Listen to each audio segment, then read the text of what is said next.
गुरवे नमः। तस्मै श्री सद्गुरवे नमः।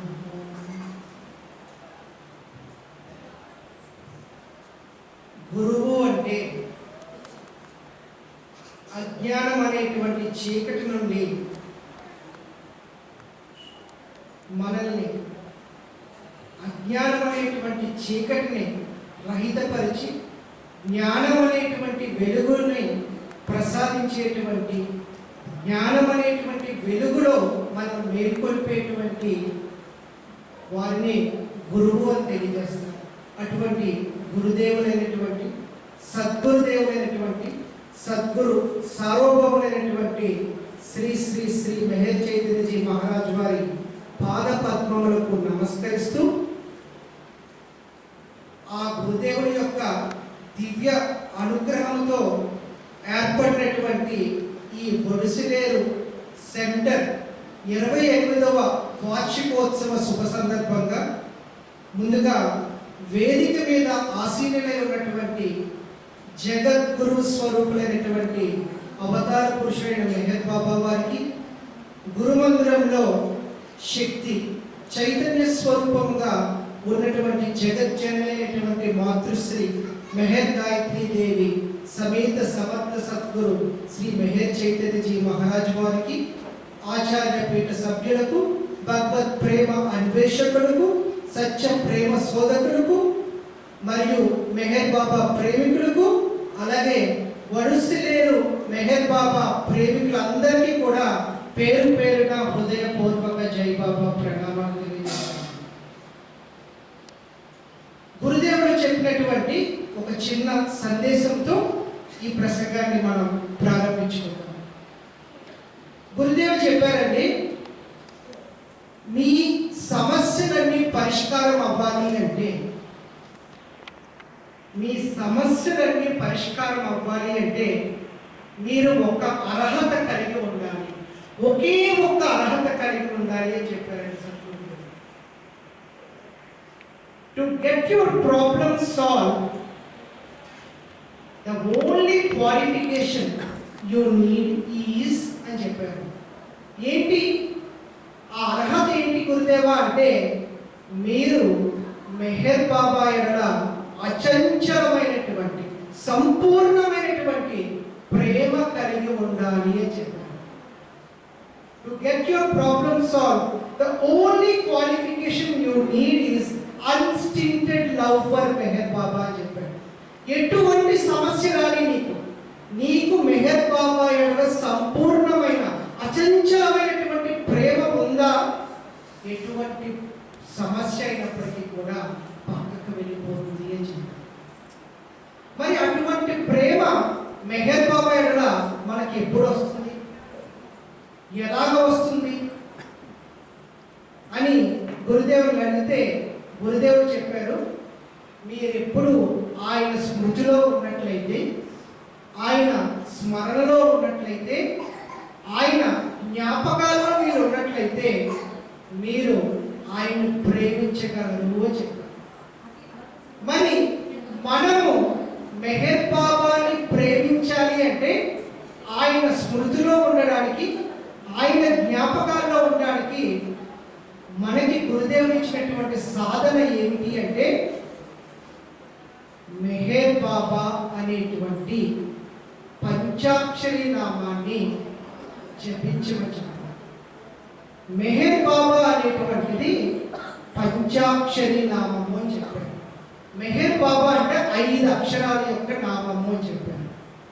మెహర్ బాబాని ప్రేమించాలి అని మనం అనుకున్నట్లయితే మెహర్ బాబా వారి నామాన్ని ఇష్టపూర్వకంగా, ప్రేమపూర్వకంగా మీరు చేయడం ప్రారంభించండి అని చెప్పారు.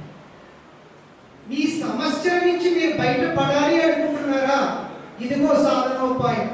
మెహర్ బాబా నామాన్ని ప్రేమతో చేయండి, ఇష్టంతో చేయండి. ఎప్పుడైతే మీరు మెహర్ బాబా నామాన్ని చేస్తారో మీ సమస్యల నుంచి మీరు బయటపడగలరు అని చెప్తున్నాను.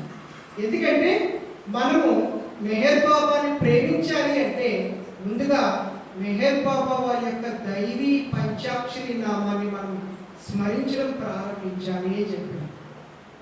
మరి మెహర్ బాబా కూడా తెలియజేసేవారు వారి సాధకులకి. ఏం చెప్పేవారు? నా నామాన్ని చేయండి అని తెలియజేసేవారు. Take my name with love and your mind will be purified అని చెప్పేవారు. నా నామాన్ని ప్రేమతో స్వీకరించండి, మీ మనస్సు పరిశుద్ధమవుతుంది అని తెలియజేసేవారు. మెహర్ బాబా వారి దగ్గర ఉన్నటువంటి మండల సభ్యులకు కూడా ఈ సాధనిస్తూ ఉండేవారు. మెహర్ బాబా వారి దగ్గర ఉన్నటువంటి మండల సభ్యుల్లో ఒక సభ్యుడు ఉన్నారండి. ఆయన పేరు రామదాసు అనేటువంటి సభ్యుడు. ఆయన మెహర్ బాబా అంటే అవతార పురుషుడని, మెహర్ బాబా అంటే దేవుడని తెలుసుకుని మెహర్ బాబా వారి చెంతకు చేరారు. కానీ మెహర్ బాబా వారి దగ్గరికి అనేక మంది వస్తూ ఉండేవారు. భగవత్ ప్రేమికులు శ్రీరాముని ఆరాధించేవారు వచ్చేవారు, శ్రీకృష్ణుని ఆరాధించేవారు వచ్చేవారు, బుద్ధ భగవాను ఆరాధించేవారు వచ్చేవారు, మహమ్మద్ ప్రవక్తను ఆరాధించేవారు వచ్చేవారు. అనేక భక్తులు ఎవరైనప్పటికీ కూడా మెహర్ బాబా వారి దగ్గరికి వస్తూ ఉండేవారు. మెహర్ బాబా వారికి ఇచ్చేటువంటి సాధన ఏమిటి అంటే ఆయన యొక్క నామాన్ని చేయండి అని తెలియజేసేవారు. మరి ఆయన యొక్క నామాన్ని చేయమని ఆయన సాధన ఇచ్చినప్పుడు మెహర్ బాబా ప్రేమికులందరూ ఒక గదిలోకి వెళ్ళి ఆ నామాన్ని చేయడం ప్రారంభించారు. ఆ నామాన్ని ఎప్పుడైతే చేయడం ప్రారంభించారో ఈ రామదాసు అనేటువంటి ప్రేమికుడు కూడా మెహర్ బాబా మెహర్ బాబా మెహర్ బాబా నామాన్ని చేయడం ప్రారంభించేసరికి కొంతసేపటికి అప్రయత్నంగా ఆయన నుంచి శ్రీరామ శ్రీరామ శ్రీరామ అనే నామం వచ్చింది. ఆయన ఎంత మెహర్ బాబా నామం చేయాలనుకున్నప్పటికీ కూడా ఆయన మనస్సు నుంచి శ్రీరామ శ్రీరామ శ్రీరామ అనేటువంటి నామము ఆయన మనస్సు నుంచి వచ్చేది. ఆయనకు తెలిసేది కాదండి. ఏమిటి ఎంత ప్రయత్నం చేసినా మెహర్ బాబా ప్రయత్నం, ఎందుకంటే ఆయన శ్రీరామ భక్తుడు. ఎటువంటి భక్తుడు అంటే ఆయన శ్రీరాముడి యొక్క నామాన్ని చేస్తూ ఉంటే ఆయన శరీరంలో ఉన్నటువంటి సెల్స్ అన్నీ కూడా ఒక్కసారిగా పిచ్చుకునేవంట. ఆ సెల్స్ అన్నీ కూడా తన్మయత్వం పొందేవంట. అంత గొప్ప భక్తుడంట శ్రీరాముడికి.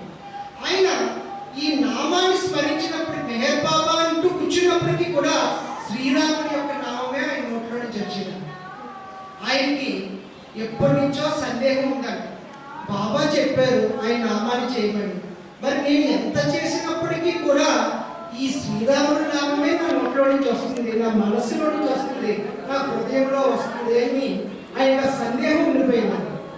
ఆయన ఒక సందర్భంలో మెహర్ బాబా దగ్గరికి వెళ్ళి, బాబా మీరు అత్యంత శక్తివంతమైనది మీ నామం అని తెలియజేశారు, మీరు మీ నామాన్ని చేయమన్నారు, నేను మీ నామాన్ని చేస్తున్నప్పటికీ కూడా అప్రయత్నంగా నా నుంచి శ్రీరామ శ్రీరామ అనే నామం వస్తుంది బాబా, మరి ఈ సందేహం ఏంటో నాకు తెలియబడదు లేదు, అందుకు మీ ముందు ఉంచాను అన్నారు. మెహర్ బాబా చిరునవ్వు నవ్వి చెప్పారట, నువ్వు చేస్తున్నటువంటి నామం ఎంత గొప్పదో తెలుసా? శ్రీరామ అనేటువంటి తారక మంత్రము 100 తలలు నరికినటువంటి రత్నాకారుణ్ణి వాల్మీకిగా మార్చినటువంటి పవిత్రమైనటువంటి నామము. వాల్మీకి ఎవరు అంటే ఒక దొంగ. ఆయన్ని రత్నాకారుడు అనేవారు. ఆయన దారి దోపిడీ చేస్తుండేవారు. అటువంటి ఆయనకి ఒక సద్గురు ద్వారా శ్రీరామ అనే తారక మంత్రం లభించింది. అప్పుడు ఆయన వాల్మీకిగా మారి ఆయన యొక్క జీవితాన్ని మార్చుకుని మలుచుకుని వాల్మీకి రామాయణం రాశారు. అంటే ఎంత ఉద్ధరింపబడ్డారో తెలుసా ఆ శ్రీరాముడి యొక్క నామంతో. అంత గొప్పది శ్రీరాముడి యొక్క నామము అని మెహర్ బాబా తెలియజేశారంట. ఆయన తెలియజేస్తూ మెహర్ బాబా చెప్పారంట, ప్రతి యుగంలోనే ఉన్నటువంటి మానవాళిని తరించడానికి, ఉద్ధరించడానికి, మేల్కొల్పడానికి ప్రతి యుగంలోని కూడా నేను అవతార పురుషుడిగా మీకు చైతన్యపు త్రోపుని మలుపుని ఇవ్వడానికి రావడం జరుగుతూ ఉంది. నా ప్రతి అవతార రూపము కూడా సమగ్రమైనటువంటి రూపము అని తెలియజేశాను. ఆ రూపానికి ఉన్నటువంటి నామము సమగ్రమైనటువంటి నామము అన్నారు.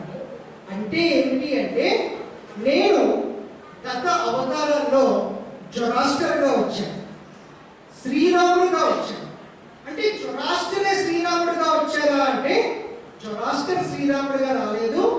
శ్రీరాముడిలో జొరాస్టర్ యొక్క చైతన్యం కూడా ఇమిడి ఉంది అని తెలియజేశారు. శ్రీరాముడి తర్వాత ఆయన శ్రీకృష్ణ భగవానుడిగా వచ్చాడు. అంటే శ్రీరాముడే శ్రీకృష్ణ భగవానుడిగా వచ్చారా అంటే, శ్రీరాముడు శ్రీకృష్ణ భగవానుడిగా రాలేదు. శ్రీకృష్ణ భగవానుడిలో శ్రీరాముడి యొక్క చైతన్యం ఉంది, జొరాస్టర్ యొక్క చైతన్యం ఉంది. అలాగే బుద్ధ భగవానుడిగా వచ్చాడు. బుద్ధ భగవానుడిలో శ్రీకృష్ణుడి యొక్క చైతన్యం ఉంది, శ్రీరాముడి యొక్క చైతన్యం ఉంది, జొరాస్టర్ యొక్క చైతన్యం ఉంది. అలాగే ఇప్పుడు మీ అందరినీ ఉద్ధరించడానికి, మేల్కొల్పడానికి ప్రేమావతారుడుగా, మౌనావతారుడుగా, మెహర్ బాబాగా వచ్చినటువంటి నాలో ఈ 6 అవతారాల యొక్క సమగ్రమైనటువంటి చైతన్యము నా యొక్క రూపములో, నా యొక్క నామములో ఉంది అని తెలియజేశాను. అంత శక్తివంతమైనది మెహర్ బాబా అనేటువంటి పంచాక్షరి నామము అని చెప్పాడు. నీవు శ్రీరామ అంటే తరింపబడతావు, మెహర్ బాబా అని వింటే తరింపబడతావు అని చెప్పారు. నువ్వు అంటే తరించాలా, వింటే తరించాలా అనేది నీ ఇచ్ఛానుగుణంగా చెయ్యి అనేటప్పటికీ ఆయనకి అప్పుడు దాకా ఉన్నటువంటి ఆ యొక్క సందేహము నివృత్తి అయ్యి రామదాసుడు కాస్త మెహర్ దాసుడై ప్రతి వీధి కూడా, ప్రతి వీధి కూడా, ప్రతి గ్రామము కూడా మెహర్ బాబా, మెహర్ బాబా, మెహర్ బాబా అనేటువంటి దైవీ పంచాక్షరి నామాన్ని స్మరిస్తూ ప్రతి వీధిలో కూడా ఆ మెహర్ బాబా యొక్క దైవీ పంచాక్షరి నామాన్ని అందరికీ వినిపిస్తూ ఆయన యొక్క జన్మని తరింప చేసుకున్నటువంటి గొప్ప భక్తుడే ఈ రామదాసు గా ఉన్నటువంటి వ్యక్తి మెహరదాసుడు అయ్యాడు అని తెలియజేస్తాడు. అంత ఉన్నతమైనటువంటిదంట మెహర్ బాబా అనేటువంటి దైవీ పంచాక్షరి నామము అని తెలియజేస్తాడు. మరి ఈ నామము చేస్తే ఏమి అవుతుంది, మనలో ఏమి జరుగుతుంది అంటే, మన సమస్యలన్నీ పరిష్కారం అవుతాయి అని చెప్తున్నారు. ఎలా పరిష్కారం అవుతాయి అంటే, ఈ నామం ఏం చేస్తుందంటే నీ అంతఃకరణని పరిశుద్ధము చేస్తుంది అని తెలియజేస్తుంది. ఈ నామము నీ అంతఃకరణని పరిశుద్ధం చేస్తుంది. అంతఃకరణ అంటే ఏమిటి? మనమందరం కూడా జన్మిస్తున్నాము, జీవిస్తున్నాము, మరణిస్తున్నాము. మరి మరణించిన మనకి మరలా జన్మిస్తున్నాము. ఎలా జన్మిస్తున్నాము అంటే, గురుదేవులు తెలియజేశారు, నీ అంతఃకరణ వల్లే నువ్వు జన్మని తీసుకుంటున్నావు అని తెలియజేశారు. నువ్వు మరలా జన్మిస్తున్నావు అంటే నీ అంతఃకరణే నీ జన్మకి కారణమవుతుంది అని తెలియజేశారు. ఈ అంతఃకరణ అనేటువంటిది ఒక్కటే, కానీ మన జీవితం జీవించేటువంటి అనుభవంలో 4 పొరలుగా మనకి అనుభవం అవుతుంది. 4 విధమైనటువంటి లేయర్స్గా ఈ అంతఃకరణ మనలో అనుభవనీయం అవుతుంది. మన జన్మకి కారణము అంతఃకరణ. ఈ అంతఃకరణ ఒక్కటైనప్పటికీ కూడా మన జీవిత అనుభవంలో ఇది 4 విధాలుగా అనుభవనీయం అవుతుంది. ఏమిటి ఆ 4 విధాలు అంటే, 1 చిత్తము అని తెలియజేస్తుంది. అంటే గత జన్మలో మనం చేసుకున్నటువంటి పాప పుణ్యాలు ఏవైతే ఉంటాయో, కర్మలు ఏవైతే ఉంటాయో, సంస్కారాలు ఏవైతే ఉంటాయో వాటికి సంబంధించినటువంటి ముద్రలు చిత్తము అనేటువంటి పొరలో ఉంటాయంట. ఎలా ఉంటాయంట? అవ్యక్తంగా ఉంటాయంట. అవ్యక్తంగా ఎలా ఉంటాయంట? బీజ రూపంలో ఉంటాయంట. దీన్ని చిత్తము అంటారు. ఈ చిత్తములో ఏముంటది అంటే మన సంచిత కర్మ ఉంటుంది అని తెలియజేస్తారు. ఇది అంతఃకరణలో ఉన్నటువంటి ప్రథమ పొర తెలియజేస్తారు. ఫస్ట్ లేయర్ అని చెప్తారు. చిత్తములో మనం జన్మిస్తున్నాము అంటే మనం చేసుకున్నటువంటి పాప పుణ్యాలకు సంబంధించినటువంటి ముద్రలన్నీ కూడా ఈ చిత్తములో ఉన్నాయి. మరి రెండవ పొర ఉందంట. ఏంటంటే ఈ ముద్రలన్నీ కూడా అవ్యక్తంగా ఉన్నాయి, అంటే వ్యక్తమైలేవు. అవి వ్యక్తం అయ్యేటువంటి పొరను ఏమన్నారంటే మనస్సు అన్నారు. చిత్తములో ఉన్నటువంటి సంస్కారాలు మనస్సు ద్వారా వ్యక్తమవుతూ ఉంటాయి. మనస్సు ద్వారా ఈ సంస్కారాలన్నీ వ్యక్తమవుతూ ఉంటాయి. మరి మనస్సు ద్వారా వ్యక్తం అవడానికి మరొక పొర ఉందంట. దాన్నే బుద్ధి అన్నారు. ఆ బుద్ధిని ఏమంటారంటే నిశ్చయాత్మకమైనటువంటిది అంటారు. అంటే ఈ బుద్ధి నిశ్చయిస్తుందా మనం మంచి చెయ్యాలా చెడు చెయ్యాలా, మన సంస్కారం ఎటువంటిదైనప్పటికీ కూడా ఈ బుద్ధి నిర్ణయిస్తుందా, ఈ బుద్ధి నిశ్చయిస్తుందంట. నిశ్చయించేటప్పటికి ఏమవుతుంది అంటే ఈ సంచిత కర్మ కాస్త ప్రారంభ కర్మగా మనం అనుభవింపమంటాం. సంచిత కర్మ కాస్త ప్రారంభ కర్మగా మనం అనిపిస్తా ఉంటాం. ఎలాగా? బుద్ధి నిశ్చయించిన ఈ బుద్ధినే మూడవ లేయర్, మూడవ పొర అని చెప్పారు. ఇది ఎక్కడ ఉంటుంది? అంతఃకరణలో ఉంటుంది. ఈ బుద్ధి ఏం చేస్తుంది? నిశ్చయిస్తుంది. నిశ్చయించేసరికి ఏం జరుగుతుంది అంటే ఒక విల్లు ఉందనుకోండి, ఆ విల్లులో ఒక బాణము మనము పెట్టి వదిలేమనుకోండి, వదిలితే ఏమవుతుంది? బాణం వెళ్ళి అవతల గుచ్చుకోవాలి. బుద్ధి ఎప్పుడైతే నిశ్చయించిందో మనం వెంటనే కార్యరూపం దాచేస్తాం. అది మంచి అవని చెడవని, పుణ్యమవని పాపమవని బుద్ధి నిశ్చయించిందా వెంటనే ఆ సంస్కారాన్ని కార్యరూపం దాచేస్తాం. మరి ఇంకొక పొర ఉందంట. దాన్ని ఏమన్నారో తెలుసా? అది వెంటనే కార్యరూపం దాచేసేసరికి ఆ పని పూర్తయిపోద్ది, ఆ వృత్తి పూర్తయిపోద్ది. ఆ వృత్తి నేను చేశాను, ఇది నా వృత్తి, ఇది నా పని, నేను కాబట్టి చేశాను, నా వల్ల కాబట్టి జరిగింది, నేను కాబట్టి ఈ విధంగా వ్యక్తం చేస్తున్నాను అనేటువంటి అహం ఏదైతే ఉందో అది నాలుగవ పొర అని తెలియజేస్తుంది. అంటే మన అంతఃకరణలో 4 లేయర్స్ ఉంటాయి. ఒకటి చిత్తము, రెండవది మనస్సు, మూడవది బుద్ధి, నాలుగవది అహము అని తెలియజేస్తుంది.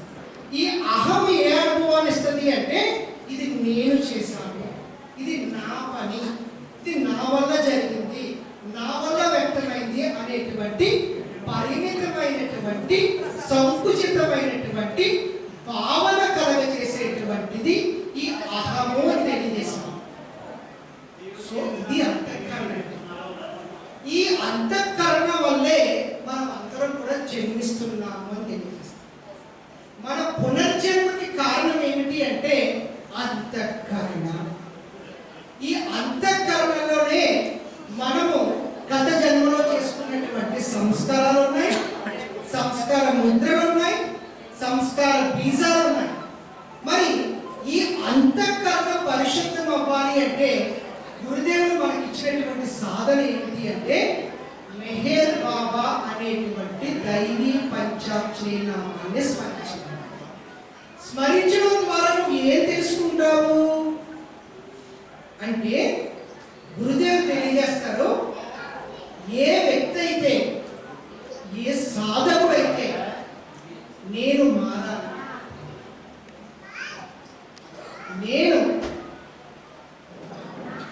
నా యొక్క స్వభావాన్ని మార్చుకోవాలి, నేను భగవంతుడి పరంగా జీవించాలి, భగవంతుడి పరంగా నా యొక్క జీవితాన్ని వ్యక్తం చేసుకోవాలి అని ఏ సాధకుడు నిర్ణయించుకుంటారు, ఏ సాధకుడు తాను కృతనిశ్చయంతో ఉండి దృఢనిశ్చయంతో ఉండి తాను మారాలి అని అనుకుంటాడో ఆ సాధకుడు ఏం చేస్తాడంటే ఈ అహం, ఏ అహము, నేను చేశాను నా పని అని కర్తృత్వ భావన ఇచ్చేటువంటి ఈ అహముతో నేను మారాలి అనుకున్నటువంటి సాధకుడు సాధకుడు ఏం చేస్తాడంటే తన అందుబాటులో ఉన్నటువంటి 2 పొరల్ని వినియోగించుకుంటాడు.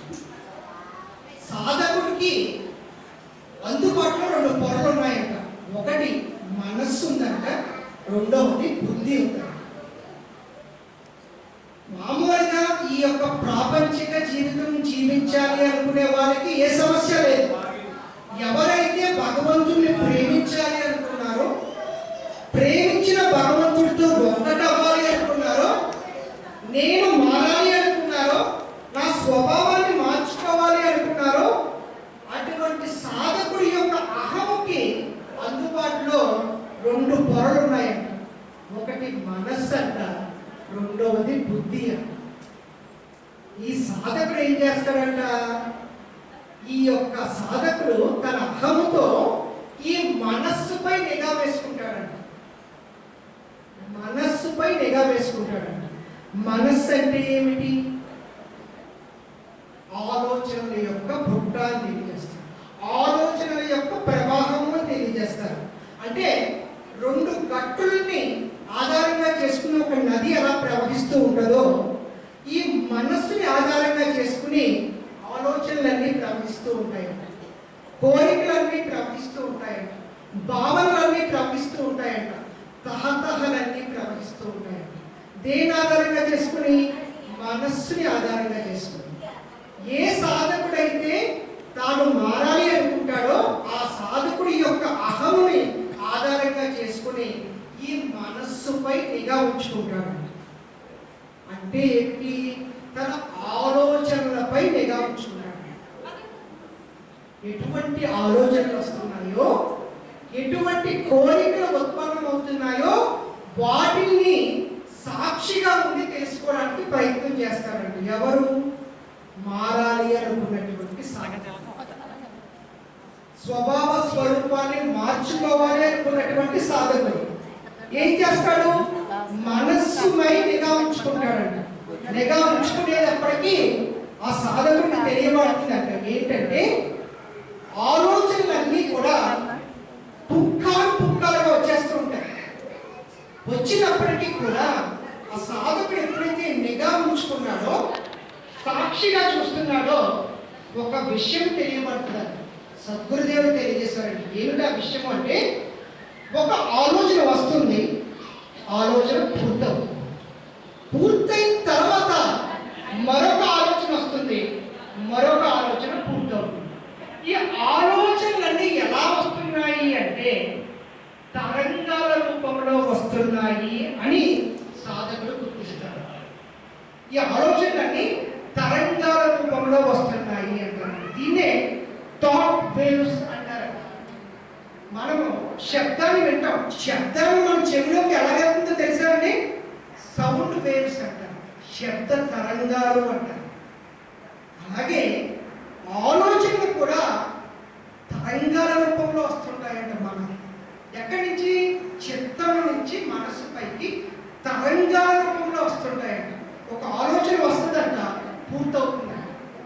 ఇంకో ఆలోచన వచ్చేటప్పటికి కొంచెం విరామం ఉంటుందంట.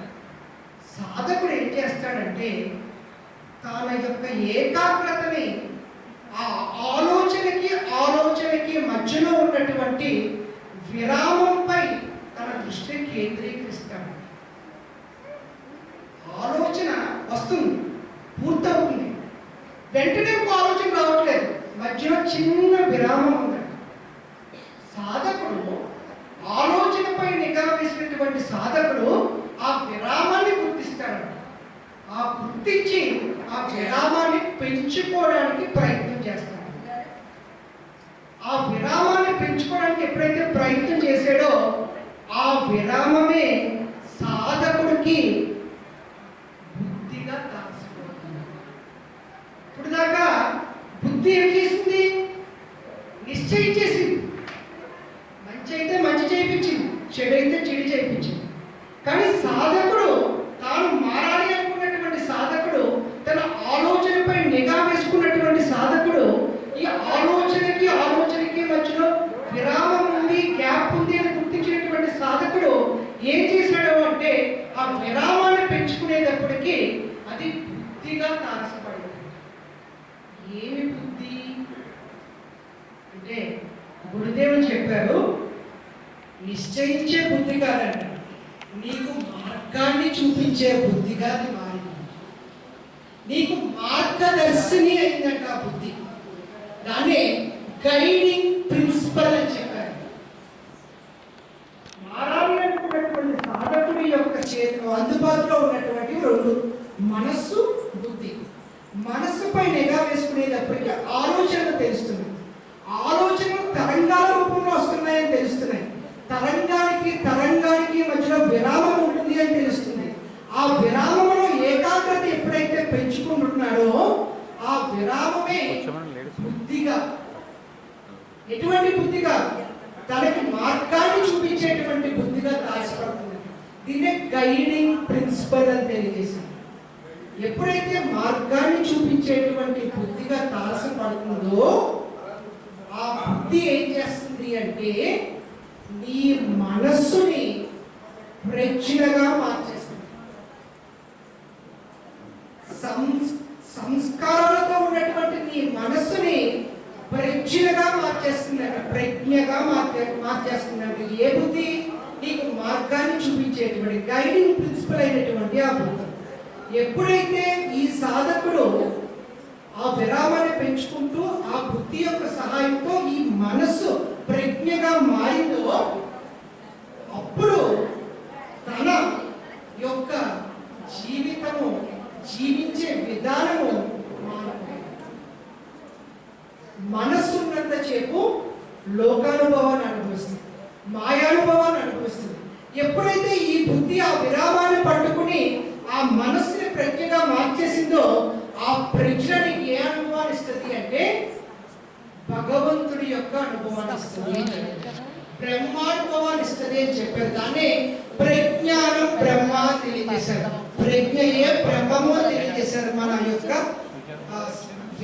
వేదంలో కానీ మన సనాతన ధర్మంలో కానీ ప్రజ్ఞానం బ్రహ్మ అని తెలియజేశారు. ఈ బుద్ధి మనకి మనస్సుని ప్రజ్ఞగా మార్చేసరికి ఏం జరుగుతుంది అంటే ఈ ప్రజ్ఞ ఇప్పటి వరకు నీకు ఏ సంస్కారం వస్తే సంస్కారాన్ని కర్తృత్వ భావన వహిస్తూ జీవించావు. కానీ ఈ ప్రజ్ఞ ఎప్పుడైతే వ్యక్తమైందో అక్కడ కర్తృత్వ భావన అనేటువంటిది ఉండదు అని చెప్తున్నారు. నేను చేస్తున్నాను అనేటువంటి ప్రాతిభాసిక అహం అక్కడ ఉండదు. ఎందుకంటే ఈ ప్రజ్ఞ ఏం చేస్తుంది అంటే ఈ ప్రాతిభాసిక అహాన్ని దివ్య అహముగా మార్చేస్తుంది. ఈ ప్రాతిభాసిక అహాన్ని దివ్య అహంగా మార్చేస్తున్నారు. ఆ దివ్య అహాన్ని ఏమన్నారు? Divine ego. ఆ దివ్య అహంగా మార్చేసరికి ఆ విరామములో నువ్వు అప్పుడు దాకా ప్రేమించినటువంటి ఆ ప్రియతమును కనిపిస్తాడు, చైతన్య స్వరూపుడే కనిపిస్తాడు, రూపధారియే కనిపిస్తాడు. ఎప్పుడు నువ్వు అనుగ్రహిస్తాడో, దైవానుగ్రహం నీకు అనుగ్రహిస్తాడో అప్పుడు తెలుసుకుంటామంట నీవు ఆత్మస్వరూపుడు. నీవు ఆత్మస్వరూపుడు అనేటువంటి సత్యము అక్కడ నీకు తెలియబడుతుంది అని చెప్పారు. ఎప్పుడు ఈ అంతఃకరణలో ప్రజ్ఞ వ్యక్తమైన అందుకోసము ఈ నామస్మరణ చేయాలి. ఈ నామస్మరణ ఏం చేస్తుంది? మానవుడిగా ఉన్న మన యొక్క అంతఃకరణని ప్యూరిఫై చేస్తుంది, పరిశుద్ధం చేస్తుంది, నీ సంచిత కర్మని రహితపరుస్తుంది, నీ యొక్క ప్రారంభ కర్మ వ్యక్తం కానివ్వకుండా చేస్తుంది. నీలో ప్రజ్ఞ వ్యక్తమై దైవీ జీవితాన్ని జీవించగలిగేటువంటి అర్హత నీకు ప్రసాదిస్తుంది ఈ అంతఃకరణ అని తెలియజేసింది. సో అది ఈ అంతఃకరణ పరిశుద్ధం అవడంలో ఉన్నటువంటి గురుదేవుడు తెలియజేసినటువంటి వివరణాత్మకమైనటువంటి సాధన విధానము అని తెలియజేస్తుంది. సో సాధకులైనటువంటి మనమందరం కూడా మనం మారాలి అనుకున్నటువంటి సాధకులందరూ కూడా ఏమి చేయాలి అంటే నామస్మరణ చేయాలి. నామస్మరణ చేస్తే సరిపోదు, నీ మనస్సుపై నిఘా ఉంచుకోవాలి. మనస్సుపై వచ్చేటువంటి ఆలోచనలు తరంగాల రూపంలో వస్తున్నాయి. ఈ తరంగానికి మధ్యలో విరామాన్ని మనం పెంచుకోవాలి. పెంచుకున్నప్పుడు ఈ నిశ్చయించేటువంటి బుద్ధి కాస్త నీ మనస్సుకి గైడింగ్ ప్రిన్సిపల్గా మారి ఈ మనస్సుని ప్రజ్ఞగా మార్చి ఈ ప్రజ్ఞ నీకు దైవీ జీవితాన్ని జీవించేటువంటి అవకాశం కలిగిస్తుంది అని తెలియజేశాను. అది మెహర్ బాబా వారు ఇచ్చినటువంటి, గురుదేవుడు ఇచ్చినటువంటి వివరణ అని తెలియజేశాను. సో ఈ విధంగా మనం అందరూ కూడా మెహర్ బాబా అనేటువంటి దైవీ పంచాక్షరి నామాన్ని ఎప్పుడూ కూడా స్మరించుకుంటూ, ప్రార్థించుకుంటూ, ధ్యానించుకుంటూ ఆయన స్మరణలో జీవించినప్పుడు మన సమస్యలన్నీ పరిష్కారం. మెహర్ బాబా గురుదేవుడు చెప్పారు, to get your problem solve, నీ సమస్యలే పరిష్కారం అవ్వాలి అంటే నీకు ఉండాల్సినటువంటి అర్హత అచంచలంగా, సంపూర్ణంగా, పరిపూర్ణంగా, ఎటువంటి మినహాయింపులు లేకుండా మెహర్ బాబాని ప్రేమించాలి. అలా ప్రేమించడానికి నామస్మరణ సహాయం చేస్తుంది. ధ్యానం, మనస్సుపై నువ్వు నిఘా ఉంచుకునేటువంటి ధ్యానం సహాయం చేస్తుంది. నీ సమస్యలన్నీ పరిష్కారం అవుతాయి, నీ అంతఃకరణ పరిశుద్ధం అవుతుంది. దాంతో నువ్వు ప్రజ్ఞాస్వరూపుడుగా జీవించి ఆత్మగా నువ్వు తెలుసుకుంటావు. జై బాబా.